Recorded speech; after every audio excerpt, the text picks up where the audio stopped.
وَلَقَدْ بَوَّأْنَا بَنِي إِسْرَائِيلَ مُبَوَّأَ صِدْقٍ، اور البتہ تحقیق ہم نے بنی اسرائیل کو ٹھکانہ دیا، مبوّأ صدقٍ سچا ٹھکانہ، یعنی یہ صدقٍ سچے کو کہا جاتا ہے اور اچھے کو بھی کہا جاتا ہے، تو یہاں مراد ہے اچھا ٹھکانہ۔ اچھا ٹھکانہ کیا ہوتا ہے؟ یعنی بنی اسرائیل کو فرعون کے غرق کرنے کے بعد مصر میں بھی ٹھکانہ دیا، اور آگے ان کی نسلوں کو پھر قوم عمالقہ پر فتح عطا فرمائی۔ یہ بات ہم پہلے کئی بار سن چکے ہیں، تفسیر میں پڑھ چکے ہیں کہ موسیٰ علیہ السلام کی قیادت میں تو انہوں نے جہاد نہیں کیا، منع کر دیا تھا جہاد کرنے سے، لیکن بنی اسرائیل کی جو اگلی نسل تھی اس میں پیغمبر، ایک نئے پیغمبر تھے، ان کی قیادت میں انہوں نے پھر ارض شام میں قوم عمالقہ پر حملہ کیا اور اللہ نے ان کو فتح عطا فرمائی۔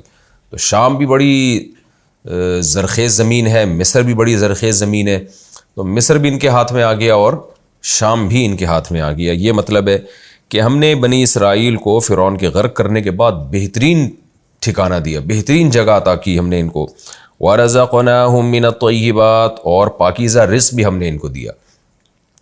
شام، آپ ترکی جاتے ہیں نا تو شام کا بارڈر بھی وہاں لگتا ہے، تو میں گیا ہوں ترکی کے اس شہر تک، اس کا نام بھی میرے ذہن میں نہیں ہے، جس سے شام کا بارڈر ٹچ ہوتا ہے، تو وہاں اندازہ ہوتا ہے کہ کتنی ایک برکت والی جگہ ہے۔ شام کی ہوائیں آتی ہیں وہاں پہ، وہاں پھل آتے ہیں، تو زیتون، انجیر، یہ سارے اچھے جو پاکیزہ پھل ہیں اور بڑی اچھی مقدار میں اور بڑی اچھی کوالٹی میں وہاں پیدا ہوتے ہیں ارض شام میں۔ وہاں کی ہوا بھی بڑی، بہت ہی یعنی صحت کے لیے اچھی ہوا ہے، تو اس لیے شام کو بھی برکت والی زمین کہا گیا ہے۔ تو اللہ تعالیٰ کہتے ہیں ہم نے ان کو اچھا ٹھکانہ دیا اور پاکیزہ روزی ہم نے ان کو عطا کی۔ فَمَا اخْتَلَفُوا حَتَّى جَاءَهُمُ الْعِلْمُ، بس انہوں نے اختلاف نہیں کیا یہاں تک کہ علم ان کے پاس آ چکا تھا۔ یعنی بنی اسرائیل میں جو باطل لوگ پیدا ہوئے، جو گمراہ لوگ پیدا ہوئے، وہ جہالت کی وجہ سے نہیں بلکہ صحیح علم آنے کے باوجود گمراہ ہوئے اور اختلاف کیا انہوں نے۔ یہ بتانے کے لیے کہ ضد اور ہٹ دھرمی میں ایک ہوتا ہے انسان کے پاس علم نہیں ہوتا اس لیے وہ اختلاف کرتا ہے۔ پہلے تو میں اختلاف کا مطلب بتا دوں۔ دیکھیں ہمارے ہاں جب بھی کوئی کہتا ہے نا یہ لوگ آپس میں اختلاف کر رہے ہیں، تو آپس میں اختلاف کا مطلب ہم یہ سمجھتے ہیں کہ سارے غلط ہیں۔ تو یہ خوب سمجھ لیں، جب بھی دو آدمی کہیں لڑائی کر رہے ہوں گے تو ضروری نہیں ہے کہ وہ دونوں غلط ہوں، بلکہ عین ممکن ہے ایک ظلم کر رہا ہو اور دوسرا ظلم کا دفاع کر رہا ہو۔ آج لوگ کیا کہتے ہیں، اتنے فرقے بنے ہوئے ہیں، سب غلط ہیں۔ بھائی ہو سکتا ہے ان میں ایک ٹھیک ہو اور جو حق سے انحراف کر رہا ہے وہ غلط ہے، تو جو ٹھیک ہے نا اس کو اختلاف کرنے والا نہیں کہا جائے گا، جو حق سے خروج کر رہا ہے اسے کہا جائے گا کہ یہ اختلاف کرنے والا ہے۔ تو اب قرآن جو کہہ رہا ہے کہ انہوں نے جو اختلاف کیا، کیا مطلب؟ جو صحیح لوگ تھے نا، جو صحیح مذہب پہ تھے، ان سے جنہوں نے اختلاف کیا وہ اختلاف علم کے باوجود تھا، یعنی ان کو پتا تھا کہ ہم غلط ہیں پھر بھی اختلاف کر رہے تھے۔ تو آج بھی مسلمانوں میں ایسا ہی ہے، جو صحیح اہل سنت والجماعت کا مسلک ہے وہ صدیوں سے اسی طرح چلا آ رہا ہے، اس میں کوئی تبدیلی نہیں ہوئی ہے۔ جو صحابہ، تابعین، تبع تابعین اور پھر آگے ان کے شاگرد، ان کا جو عقیدہ تھا جو کتابوں میں محفوظ ہے، جس کو العقیدۃ الطحاویہ کہا جاتا ہے، امام طحاوی رحمہ اللہ تعالی جو فقہ حنفی کے ایک بڑے امام سمجھے جاتے ہیں، انہوں نے آج سے تقریباً 1100-1200 سال پہلے جو صحابہ تابعین کے عقائد تھے، یعنی وہ عقائد تو امام ابو حنیفہ رحمہ اللہ ان کے شاگردوں کے، امام ابو یوسف، امام محمد کے تھے، لیکن وہ امام ابو حنیفہ کے اس لیے تھے کہ وہ صحابہ کے تھے، تابعین کے تھے۔ تو امام طحاوی رحمۃ اللہ علیہ نے ان عقائد کو جمع کر دیا، اور پھر تمام مسلم امہ نے، جو بھی اہل سنت والجماعت تھے، سب نے اس کو مانا، تبھی وہ ساری دنیا میں پڑھائے جاتے ہیں، کیونکہ اس میں کسی کا اختلاف نہیں تھا۔ تو وہ امام احمد بن حنبل، امام شافعی، ان کے جو فالوورز ہیں، کیونکہ وہ اہل سنت والجماعت کے عقائد تھے، صحابہ، تابعین، تبع تابعین کے عقائد تھے، تو اس دور میں جتنے بھی گمراہ فرقے تھے وہ ان عقائد میں سے بہت سے عقیدوں کو غلط قرار دیتے تھے۔ ان میں بہت سارے عقائد تھے جن سے وہ اب تک اختلاف کرتے چلے آ رہے ہیں۔ تو اہل سنت والجماعت کے جو بیسک عقائد تھے وہ العقیدہ طحاویہ میں آج بھی سعودی عرب کی یونیورسٹیوں میں، مصر میں، پوری دنیا میں پڑھائے جاتے ہیں وہ، اور سب اس کو مانتے ہیں کہ بھائی یہی اہل سنت کے عقائد ہیں۔ لیکن ان عقائد سے بہت سے لوگوں نے اختلاف کیا ہے اور وہ مختلف فرقوں میں بٹے ہیں، روافظ ہیں اور بہت سارے فرقے، معتزلی تھے، جہمیہ تھے، کچھ تو ختم ہی ہو گئے اختلاف کر کے، کچھ ابھی تک چلے آ رہے ہیں۔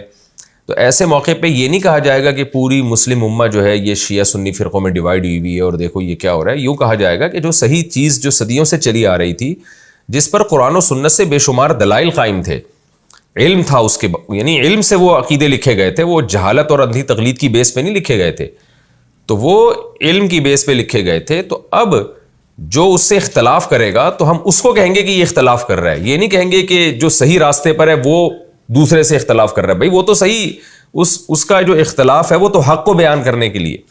تو یہ ایک بہت اہم بات ہے جس کو لوگ سمجھتے نہیں ہیں، اور جب بھی دو بندے اختلاف کر رہے ہوتے ہیں تو کیا کرتے ہیں، یہ سارے اختلاف کر رہے ہیں، اب نیا فرقہ بنانا شروع کر دیتے ہیں کہ جی یہ تو سارے اختلاف ہیں، یہ تو اتنے فرقوں میں بٹے ہوئے ہیں، تو ہم اب نیا فرقہ بناتے ہیں. تو آپ جب نیا فرقہ بنا رہے ہو تو آپ بھی تو ایک اختلاف ہی کر رہے ہو نا. تو ایک پوائنٹ کی بات تو یہ سمجھنا ضروری ہے. دوسری بات یہ کہ جو فقہائے کرام کا فروعی مسائل میں اختلاف ہوتا ہے، یہ یہاں مراد نہیں ہے. رفع الیدین کرنا ہے نہیں کرنا ہے، زور سے آمین کہنی ہے آہستہ آمین کہنی ہے، یہ اختلاف نہیں ہے، یہ علمی اختلاف ہے. یہ علم کے بعد اختلاف ہوتا ہے، یعنی علم کی روشنی میں اختلاف ہوتا ہے. یہ صحابہ کرام میں بھی موجود تھا، اور نبی صلی اللہ علیہ وسلم نے اس اختلاف کو برا نہیں سمجھا. اس پر میں کئی بار پہلے دلائل قرآن و سنت سے دے چکا ہوں، اس کی طرف جانے کی ضرورت نہیں ہے. تو یہ اختلاف سے وہ اختلاف مراد ہے جو حق آپ جان بوجھ کر ضد اور ہٹ دھرمی میں، اپنی شہرت کی لالچ میں، یا لوگوں کو بیوقوف بنایا ہوا ہے، یا لوگوں سے پیسے کھا رہے ہیں، آپ جان بوجھ کر ایک اجماعی راستہ قرآن و سنت سے طے شدہ راستہ چلا آ رہا ہے، آپ اس سے شذوذ اختیار کرتے ہیں، اس سے ہٹتے ہیں. تبھی نبی صلی اللہ علیہ وسلم نے فرمایا من شذ عن جماعت المسلمین شذ فی النار. جو مسلمانوں کی جماعت جو چلی آ رہی ہے نا، اس سے جو بھی شذوذ کرے گا، شذوذ کا مطلب نکلے گا، تو قیامت کے دن بھی اللہ اس کو مسلمانوں سے نکال کے جہنم میں ڈالیں گے.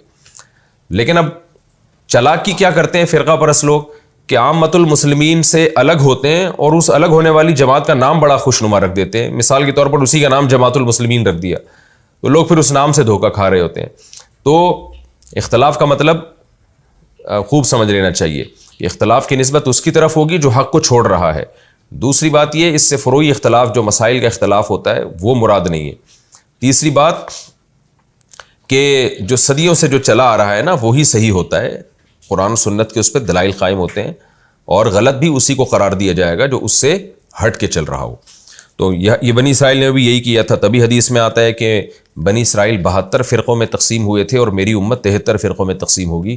ایک جنتی ہوگا، باقی 72 کے 72 اس میں جہنمی ہوں گے. اور ایک جنتی ہوگا، وہ کون سا ہوگا؟